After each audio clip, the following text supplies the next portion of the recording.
everybody, and welcome back to the season finale of Let's Talk here on Buffalo Sports Talk of Western New York. I'm Tom Hastings, my partner Tom Joyce, and for the finale of season 1 of Let's Talk, we are going to be discussing sports in the 1970s. Tommy, I think this is a really cool subject matter because sports, it was such a different thing in the 1970s than it is today. And, give me your first thoughts. In the 1970s, sports were, less about what it is today. Today is more about the corporate sponsorship. It's more about the gambling. Obviously, sports had always been a business. That's true. But in the 70s, things seemed to be more geared towards fandom. You had a lot of really colorful personalities in the sports world in the 1970s. You had dominant teams across the 4 major sports, but you also had other sports that created their own legacy in the 70s, and a couple of them we don't see as much attention to today. But there were some really interesting developments across the board in the 1970s related to sports, and they created some really amazing memories for those of us old enough to look back at them. Well, if you think about it, history, television was only about 20 years old, when the 70s came along.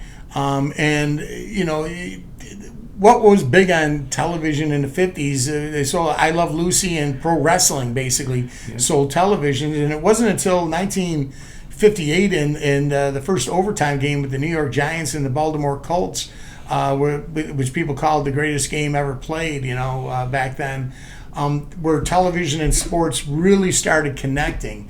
And in the 60s, it was still growing, and there a lot of technical difficulties. That for a while, a lot of the games are still in black and white and grainy looking, and the direction of the games, the way they directed the product on the field was still low quality, and they were still learning how to do it. They were still figuring it out, and in 1970, I think with the birth of Monday Night Football and ABC's Wide World of Sports, they really started perfecting it. And you're right, it was those colorful characters of the 1970s that really stand out. And my first example is going to be the Oakland A's from 72 to 74, winning 3 straight World Series. And thinking back on those teams, with what I loved about them, I was a little kid, and I loved, all the other teams seemed to be like black and white, with the uniform kind of looking similar, and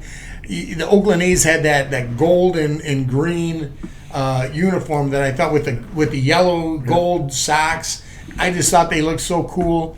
And the characters on the team they all wear mustaches, and you had names like Sal Bando and Joe Rudy, and of course Reggie Jackson, and even what was his name, Finley, the guy that owned the team. He used to come out with those lime green jackets and stuff, and he was a character, and it was just such a fun team to watch. And Vida Blue was like my favorite player as well, like cross between Reggie Jackson and Vida Blue. Vida was my favorite pitcher, and of course you had Catfish Hunter, and the funny thing is, both Catfish and Reggie went on to the Yankees in the later 70s, and then the Yankees kind of became my favorite team because of those 2 players.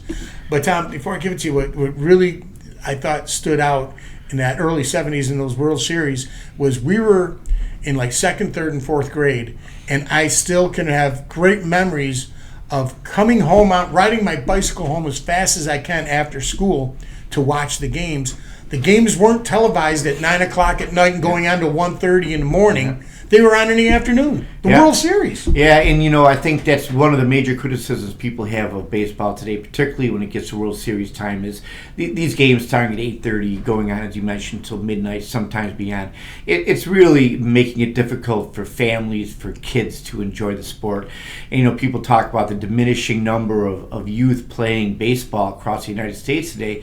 And I think that's a direct result of pushing these games later and later to get the coveted, prime time audiences. But at the same time, the next generation of baseball fans is being left behind. it's really unfortunate. Well, it's just like nowadays I can name maybe 5 players really, but back in those days, man, not besides I love, like as I said, I love the A's, and I could name off all that whole roster. But then you had players like Steve Garvey and Davey Lopez on the Dodgers, and Ron Cey. You had Johnny Bench and Pete Rose, the Big Red Machine, and the Big Red Machine, and you had Tom Seaver and Jim Palmer for the Orioles, and Boo Powell, and I mean, just so many classic great names. And you could watch the games. They were on during the day, and it was a great time to be a kid and to enjoy baseball. And you're right, that's in my opinion the reason why baseball doesn't have as many American players and young kids involved is because what kid's going to be staying up till 1 o'clock in the morning to watch the World Series? Right. How do those guys become their hero when the kid's got to be at school 5 hours after the game ends? Right. It breaks my heart going up to we grew up in Tonawanda, New York, is a suburb of Buffalo, and my Tonawanda National Little League now, the fields they're empty. They're grass now. It's a field. There is no more Tonawanda National Little League. The kids, it's just there's no demand for it anymore. Yeah, it's unfortunate because, going back to the 70s in baseball, it was a great decade for baseball. And you mentioned the A's, and then you had the Big Red Machine. You had that great Yankees-Dodgers rivalry later in the decade, and those famous World Series, Reggie hitting 3 home runs in 3 consecutive pitches. Then you ended up the decade with the great Pirate teams, the Dave Parker, and We Are Family, Willie Stargell. So it was a lot of fun. A lot of great baseball packed into that decade. I can think of Carlton Fisk hitting that home run in extra innings too for Boston. Huge game. Was that against the Reds as well? I believe. And then you had obviously Bucky Dent and that famous. And again, you talk about that great play-in playoff game with the Yankees and the Red Sox. That was during the day, and people were able to watch that. And Bucky Dent make that historic home run to win that game. Today, that would have been hit at 11:30 at night. Right, and who the kids wouldn't have seen it. Right, and then same with the Super Bowl. You move on to football and look at the first several Super Bowls. They were like on during the day. Yeah. I can think of the Miami Dolphin perfect season. That was an afternoon game against the Redskins. The famous game where Garo Yepremian missed the field goal and tried to pass the ball. The worst pass in NFL history. But a classic. Classic moment. Yes, I can remember watching the Immaculate Reception on a black and white television in my kitchen while my mom was doing dishes and stuff, doing some housework, and I was just in the kitchen playing with my cars and stuff and watching. Yep. And I remember that play, and it was on during the afternoon. Again, there wasn't that huge corporate sponsorship, I guess you want to call it. The players were, for the most part, blue collar guys, and you could relate to them. And great Buffalo moments. We've covered a lot of the old school Bills teams in the 70s, in the 60s, but it was just those Super Bowls.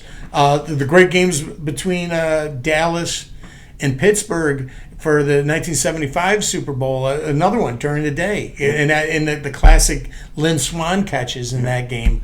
I believe that was Super Bowl 10. Super Bowl 9 against Minnesota, another one during daytime. Yeah. And I believe it actually was really bad weather. It was in New Orleans, but it was bad weather, so we had like a bad weather Super Bowl, which you never see now. They wouldn't allow it to happen. And there was a 1 hour pregame.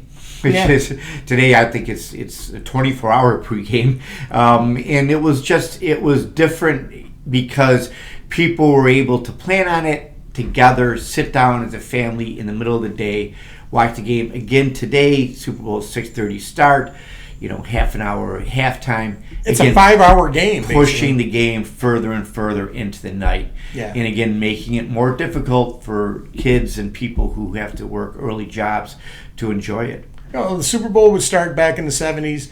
You could watch the game, you'd have dinner, you had time with your family, and you were in bed and ready for school that Monday, and then that was the talk of course of the town. There wasn't all the social media. We didn't know what was happening in the private lives of these players. Right. And personally, we didn't care. The only thing we cared about was what they were doing on the field. Yeah. And that's been lost now because there wasn't 24-hour sports the way there is now, where they have to just come up with these sensational stories and stuff. And I think that helped the legend of these sports grow because there was a bit of mystery to it, and that mystery has been wiped away today. But now we mentioned baseball and football, but then there was these other sports that were huge in the 1970s, and we'll talk first like tennis. Tennis, yeah.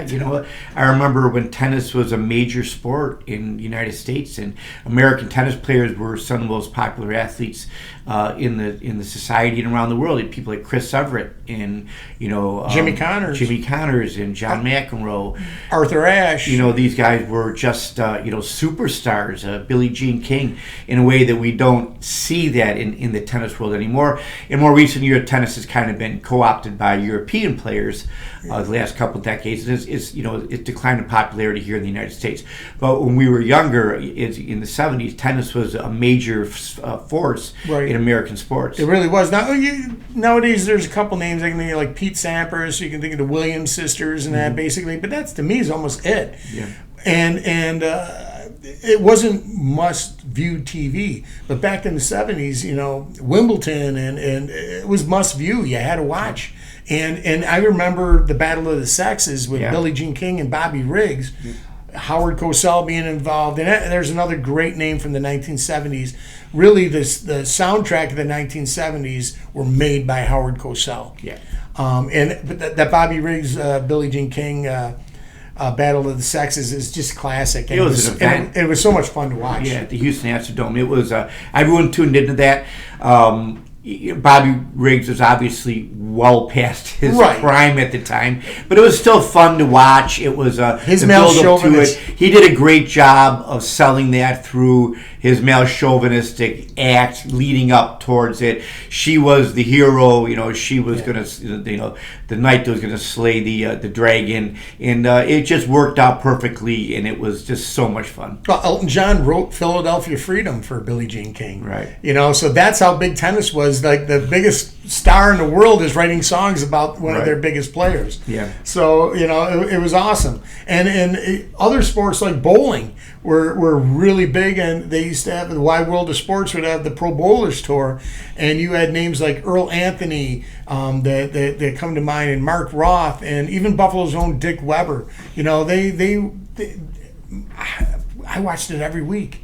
It was amazing, and Chris Schenkel was the host and the voice of the Pro Bowlers Tour back in those days, and it was super popular. Even our local sports affiliate would have Beat the Champ here on Channel 4 back in the day, where Van Miller, the voice of the Bills, and Chuck Healy would be the announcers, and it was awesome to watch. Guys that were your neighbors bowling, once a week. I used to watch that, even the local bowling, and that. So it's just something you just don't see today. I don't even know.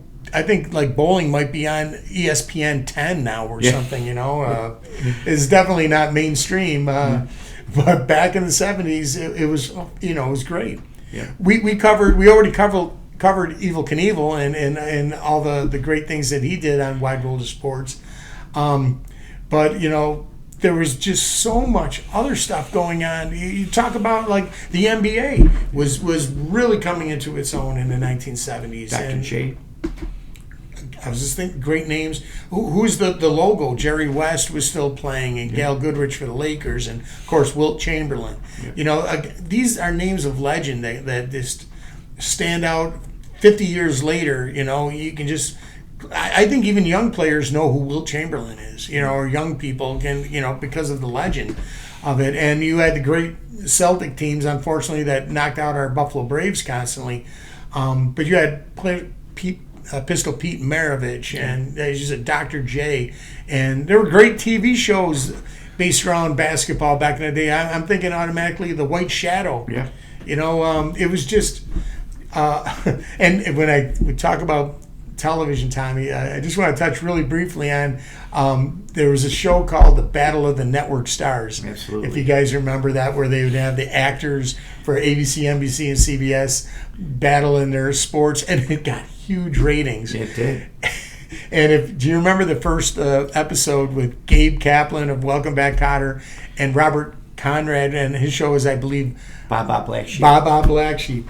Now, Robert Conrad, you remember his commercial? Knocked the battery off my shoulder. He was the ultimate tough guy. I dare you. And Gabe Kaplan was kind of geeky. Yeah.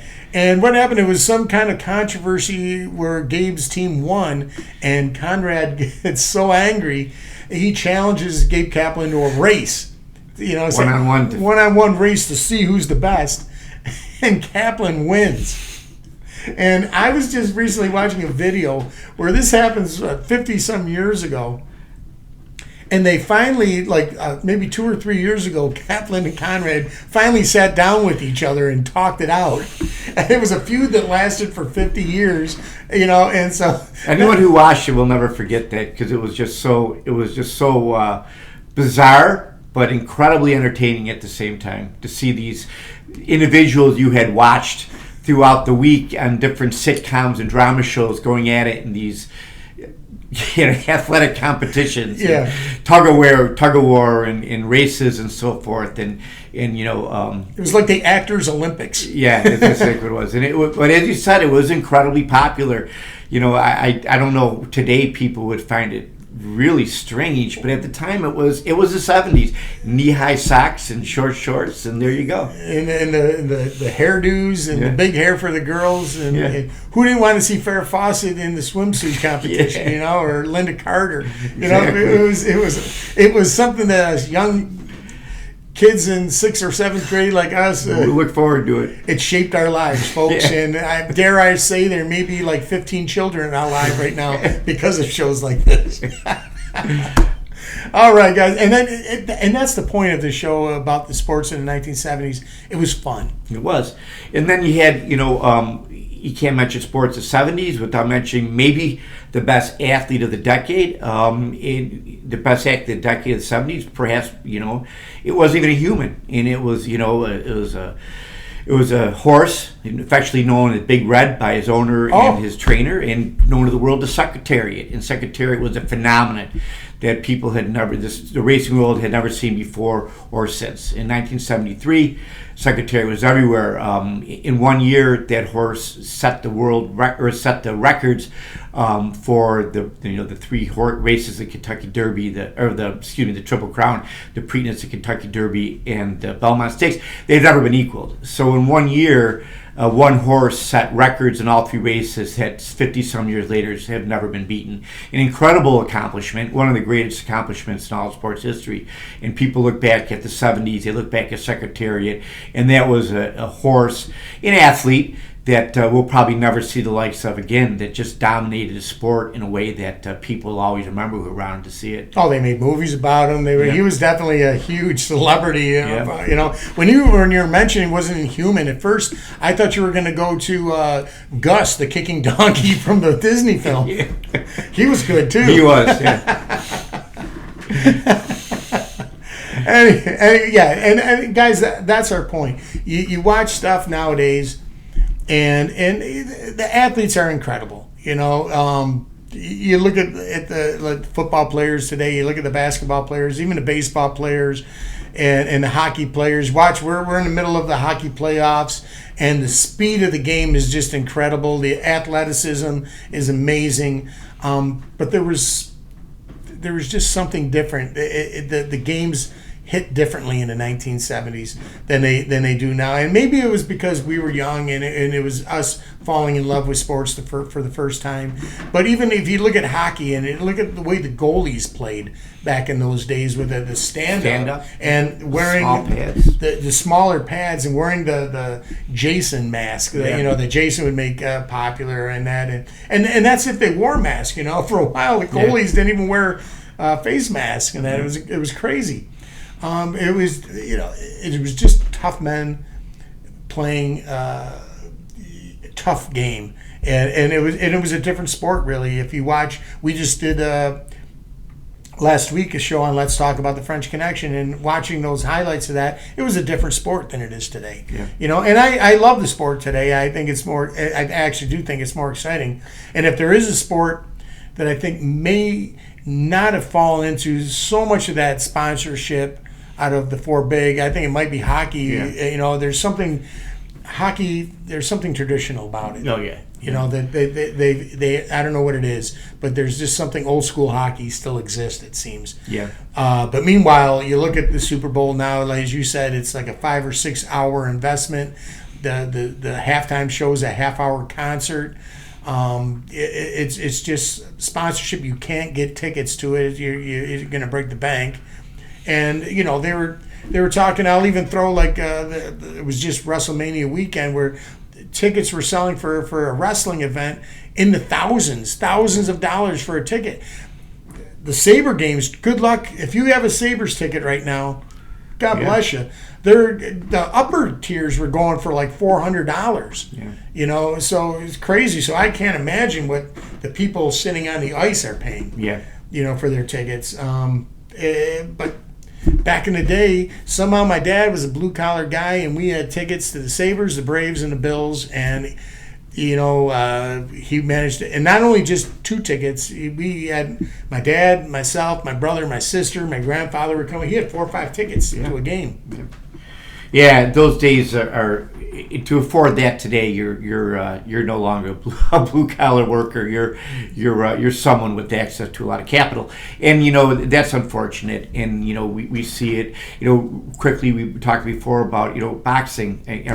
Muhammad Ali would defend the World Heavyweight Championship on a Friday night on network television. You know, and we able to watch that. You know, and I remember sitting watching him. Fight guys like Ron Lyle and Ernie Shavers and Jimmy Young, again on network television. And, those days are obviously long gone. You can't talk about 70s sports and not mention boxing. It was amazing.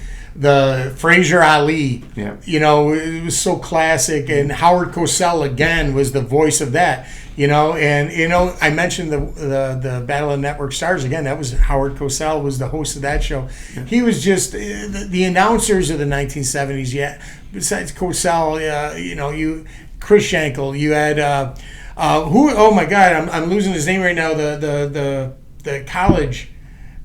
He always did the college game. Oh, Keith Jackson. Keith Jackson. Yeah. Let me tell you, had a great voice. And he could just, he could really paint a picture of a college game unlike anyone else would be able to do. And of course, a great Kurt Gowdy. Yeah. I mean, along with the great athletes and the great teams of the 1970s, they just had the great announcers. And Frank Gifford on Monday Night Football turned into a great announcer. And they had so many different teams of Dandy Don Meredith, Alex Karras. Tune into Monday Night Football and listen to the three Dandy Don and Frank slowly get inebriated. A little drunk as the game went on. Yeah, that was always awesome. And then Don would start singing, turn out the lights, the party's over. Yeah.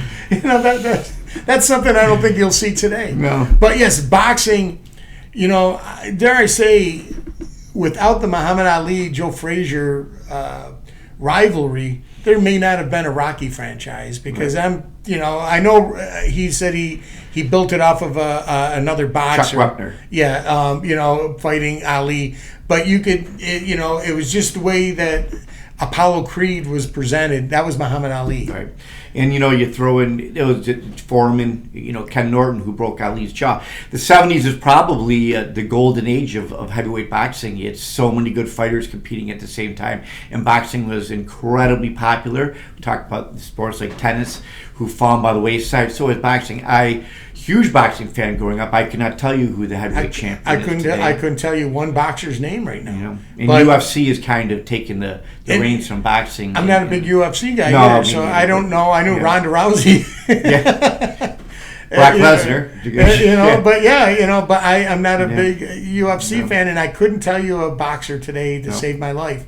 But I can name Jerry Quarry and Chuck Foreman and Ken Norton and Ron Lyle. I mean, you go on and on. Yeah, fighters in the 70s. And Joe Frazier, and the king of them all was the greatest talker of all, Muhammad Ali. It was again, that decade you'll never see anything like it again. No. And we were fortunate enough to live through it. And if you guys are old enough and fortunate enough to live through it, I think you know exactly what we're talking about. We want to thank you guys for watching this first season of Let's Talk.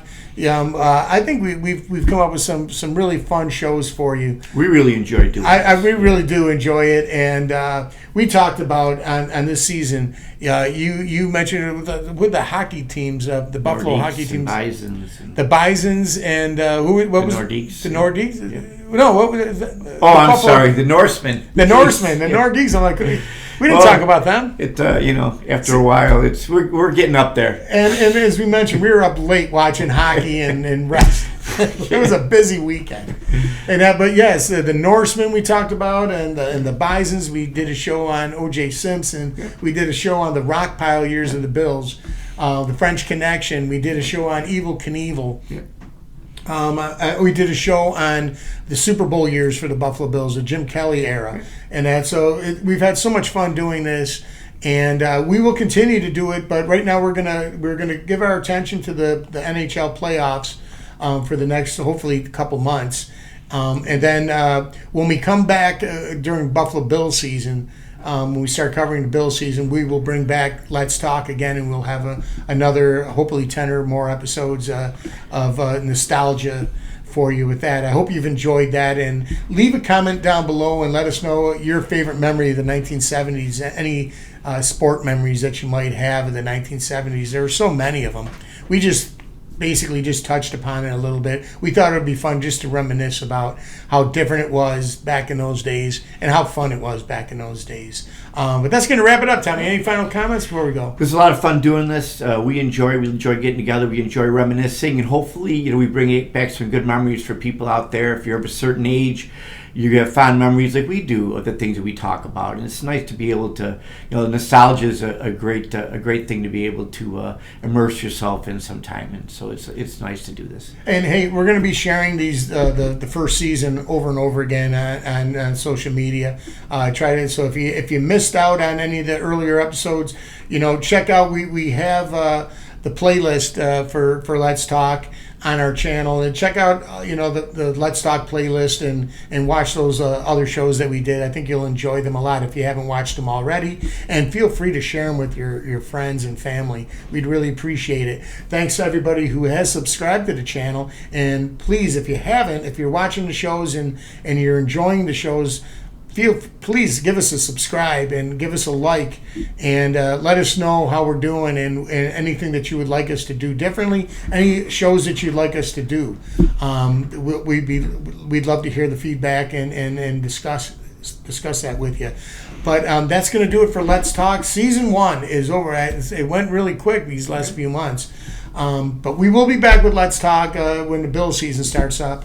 But in the meantime, Table Talk will be coming at you every Monday and maybe even a few other days during the week as we cover these Buffalo Sabres. So look out for Sabres hockey playoffs on this channel, Buffalo Sports Talk Western New York.